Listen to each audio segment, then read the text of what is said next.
Hey, how's it going? This is Knobcat Games Dungeons of the Obelisk Prototype 5 video. If you're just tuning in, you just found this randomly. We're a small game dev studio, and we are making a dungeon crawling, loot grinding adventure that is still in prototype. Can't play it yet or anything, but I'm testing it and I've been showing you guys the progress. So let's open her up here and I'll show you what's new in our prototype 5. Last recording, I don't think I had the sound up, so I'm thinking you guys should be able to hear the sound this time. So now we have a little bit of a background ambience on the loading screen.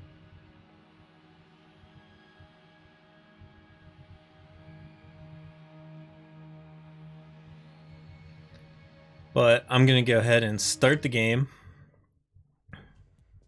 I think this was in the last video. We have our dungeon selector so we can tell what dungeon we're in. I've been playing this character for a little bit. He's pretty powerful right now, as you can see. But I should have paused that actually and shown you guys the rat that's in here now.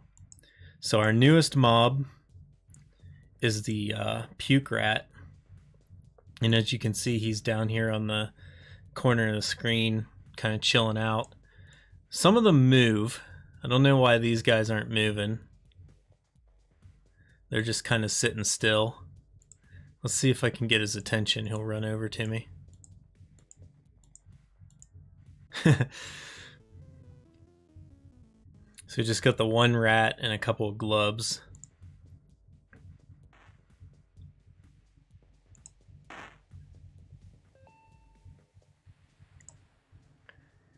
One of the newest things in here is that the loot is actually dropping from the mobs now. So before, you would kill these mobs and you wouldn't get anything from it. You got all the loot from the chests. But now, you beat them and the loot actually drops. So we beat 5 mobs, so we got 5 pieces of loot. So that's pretty cool. Sort of a basic thing, but it's really nice to have it working. Yeah, still get loot from chests though.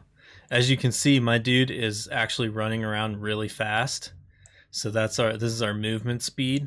So you can put it back to 1 if you want and go slow. But we're actually at 2.6 with our speed. Let me show you my character.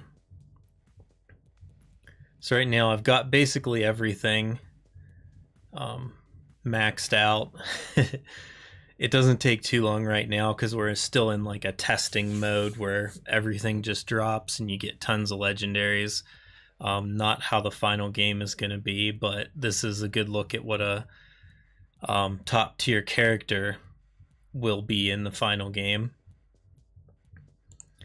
I don't really have a lot of stats, like, what am I trying to say? I haven't really like focused on making these stats good. You know, I'd like to actually have a lot more crit chance, and you know, I only have 7 on these. Block chance, 6% damage reduction, 15% physical damage boost, which is pretty good for what we're doing, killing stuff.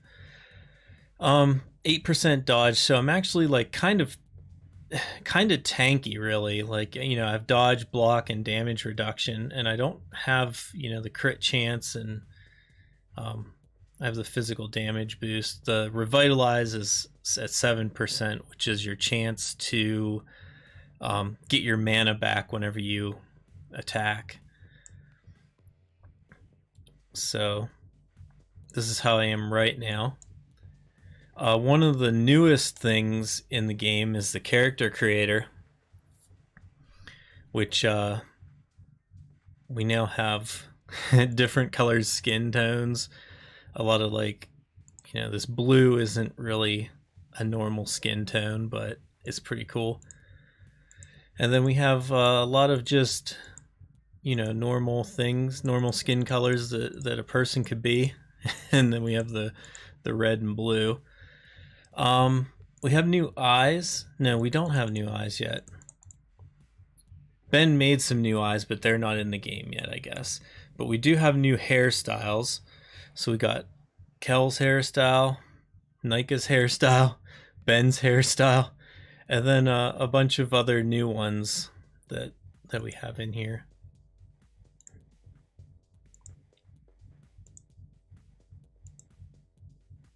And some different hair colors. So we got the blue, the green now, the white.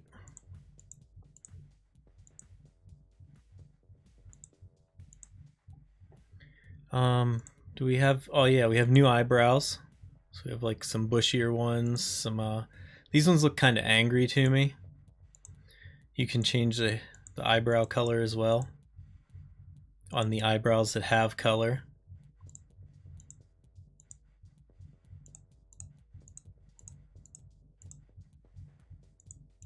Still the same facial hair. We have some new mouths, I think. Yeah, we got this angry mouth that goes good with the angry eyebrows.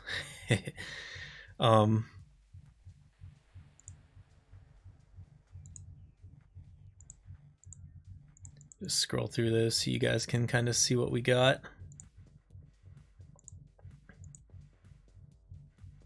And the same old undies, but we have the new ones drawn up. They're just not in the game yet.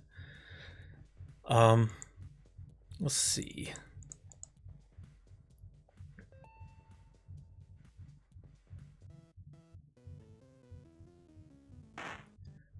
One of the things that's sort of hard to see right now, we actually have new.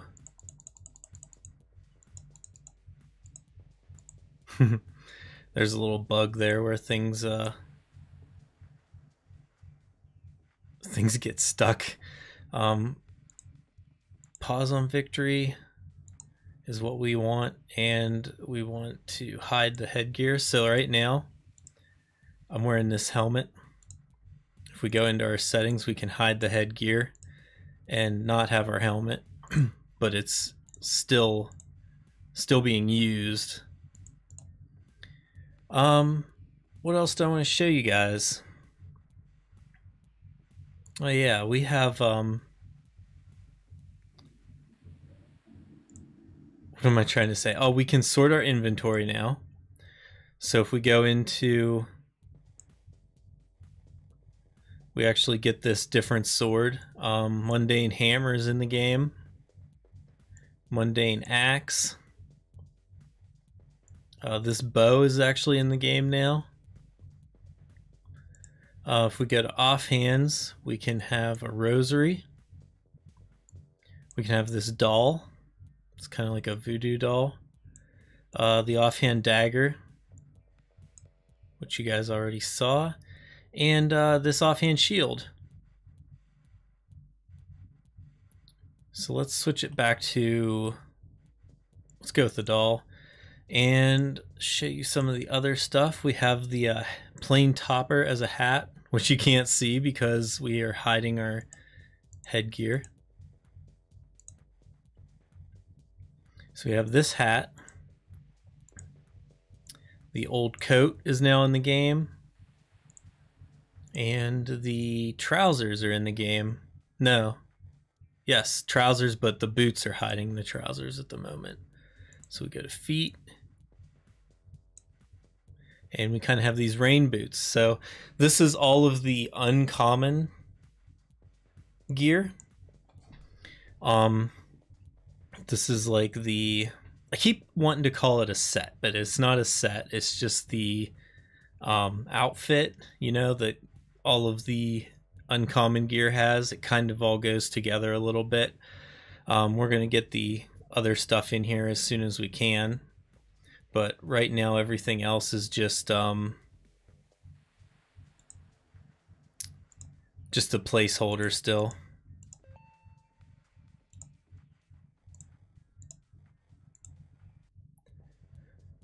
So let's go in. Since we have uncommon gear, let's just go with the level 3. As you can see, we're still jumping forward even though we're using a bow. We don't have the bow animations in yet. Let me see. Let me look at my list of what else is in here.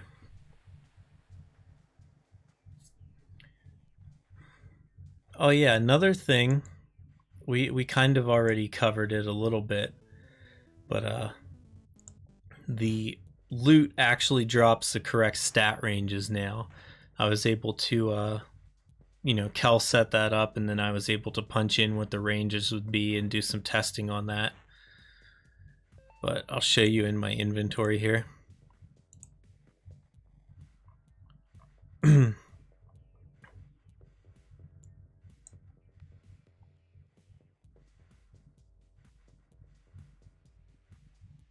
I kind of don't remember what my build was, so it's going to be hard to go back to what I had going. But we'll just mouse over some gear and I'll show you guys. Like this one has 7.5 crit damage, and then we actually get 22.5% movement speed from this.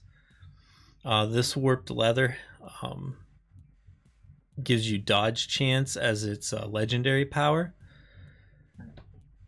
And so it's the 6% dodge chances from the legendary, and then it rolled 2.2% dodge chance, and then we get 25% movement speed. Protection of the hills can drop up to 5 modifiers. Or no, yeah, it's 5 modifiers, and then the block chance is the legendary power on this one. So we got 2.4% physical damage boost, 2.4% damage reduction, 2% block, and 1.2 damage reduction. I think in the future we'll combine those damage reductions together, maybe. Actually, no, having them separate shows you better like what they rolled. This discarded crown rolled 2.4% damage reduction, and then it rolled item find as well. Canopic jar. So we got speed boost on both of these. Both of its major stat rolls are speed boost.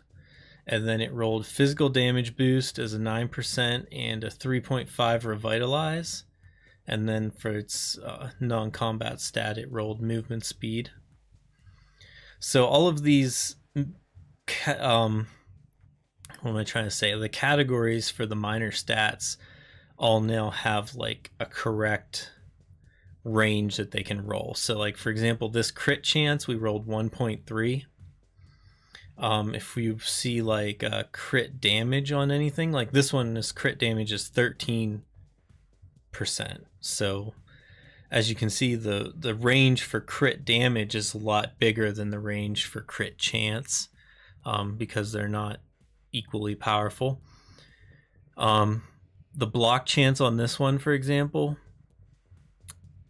is going to be a different range than like the dodge chance.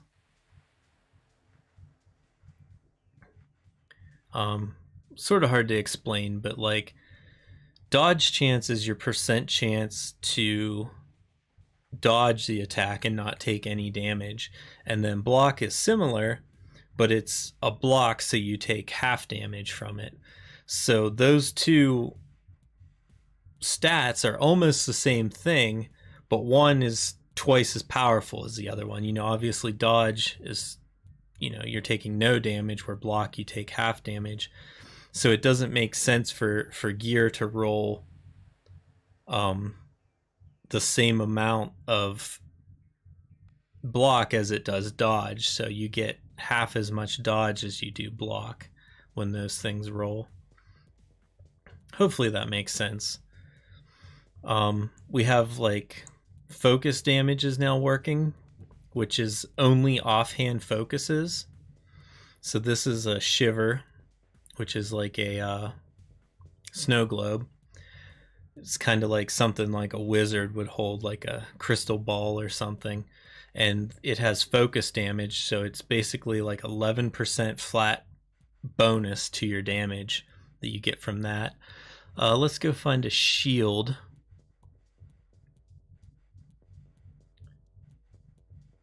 To compare it to. So you get, oh, it's called barrier. Do we have any offhand shields?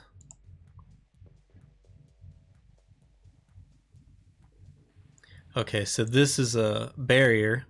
So it's obviously a shield, so it's defensive. So you get 8.6 shield reduction is what this one rolled.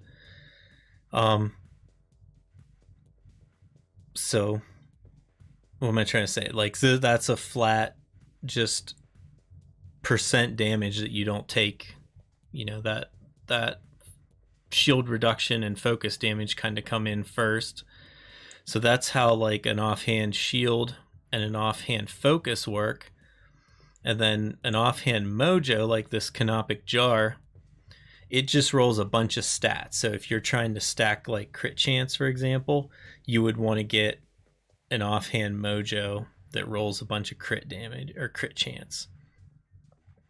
And that's a mojo. And then the other one is an offhand weapon. So this one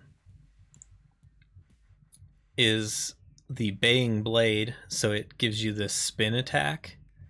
Whereas, you know, for example, like, what am I trying to say? This mundane bow only gives a single arrow. That's the attack from the bow. But then when we put the baying blade on, we get the spin attack from the baying blade. So this is an offhand weapon that gives us an extra attack and also a ton of crit damage. And then the ebon razor is an offhand weapon that doesn't give us an attack here, but whenever we attack a mob, we'll put it down on slow so you guys can see what's happening. So when we find a mob, you'll see that we do 2 attacks. So we use our single arrow, and then we're going to attack with our offhand weapon as well. And kill everything.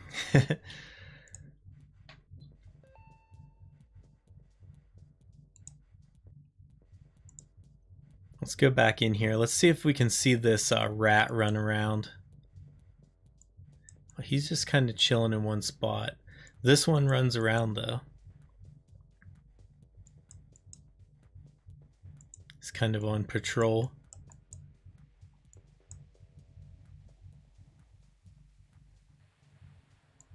Nika just really knocked it out of the park, I think, with this run animation. Because Ben drew this character as a standing upright rat. And then Nika made it run on all fours, which is just, it's just crazy to me.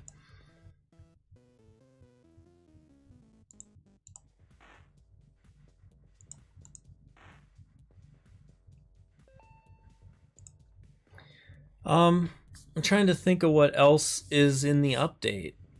So we covered the rat, we covered the stats, loot drops from mobs now. We covered the new character creator stuff. You can hide your headgear if you want. New auto battle logic, which is hard to show, but trust me, it feels a lot better. Like whenever you have lower level stuff or different items like Destiny or ebon razors and stuff. So those attack a lot better, and you can sort your inventory, which I showed a little bit. You can also sort it by consumables and crafting materials. So this is all the crafting. None of this stuff actually works in the game yet, but you can sort it. So if you want to see it, hopefully all of this stuff will start stacking soon. That's something that I want to have in the next update if possible. But now I'm going to have to go through and try to piece back together my build on this guy. Actually, I might just start over. But I've had this character running for a little bit, but he's basically maxed out right now. So there's not much I can test now that he's max. But anyways, that's about a 20-minute video of the new update, everything that's new in Prototype 5 for you guys to see. If you have any questions, join our Discord. You can go to knobcat.com and there will be a link there to the Discord. You can join, you can talk to the devs, you can ask us questions, and all of the updates get posted there. That's like the main place to go for the updates. Yeah, other than that, like the video, don't forget to subscribe, and I'll see you guys next update. Bye.